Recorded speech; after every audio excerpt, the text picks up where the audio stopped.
Salutare toată lumea, eu sunt Omul Gamer și azi vreau să fac ceva mai special. Vedeți că am 52 de gemuri și o să facem ceva mai special. Vedeți aici pin pack la 50 de gemuri.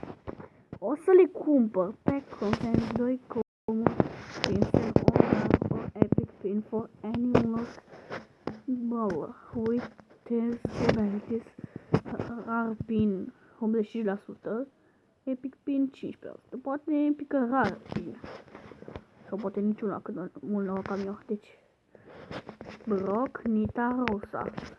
Bă, frate, nu, deci nu, pe bune acum. Și nu mai am doar 2 gemuri. Da, nu cred că trebuie să fac asta. Dacă le-aș putea da înapoi, aș face acum. Pe bune, deci stai să intrăm pe Brock sau Rosa, să vedem care ne iese, în care sunt Brock. Deci nu ne arată nicăieri că îi avem pinul. O să luăm pe el primul, știu că mai avea, dar o să luăm pe Brock, pentru că vreau să joc și la boss fight, boss fight, inteligență, n-aveți ce spune.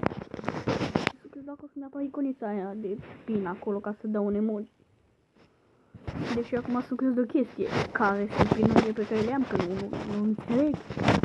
Și încă o chestie vreau să știu, poate să spice pin din Brawlbox, Gadget, Star Power, Legendary Brawler, Mythic Brawler, Epic Brawler, Super Rar Brawler, Rar Brawler. Și da, deci nu poate. Am fi arătat acolo șansă pe asta. Dar cum nu arată, cred că nu. Ok. Sperăm că o să ne facem și Brawl Pass-ul.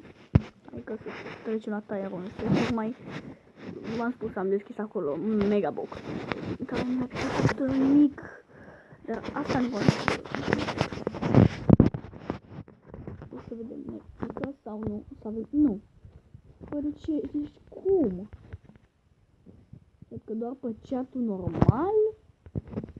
Cred, acum nu știu să zic așa.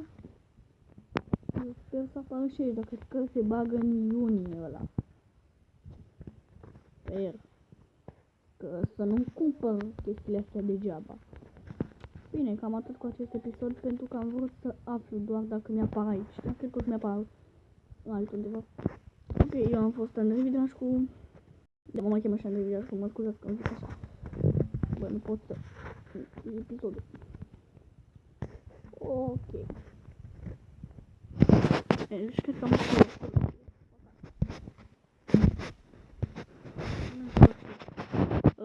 Bine, la revedere toată lumea, a fost Omul Gamer, până data viitoare, vă salut. Ops, tot nu pot să...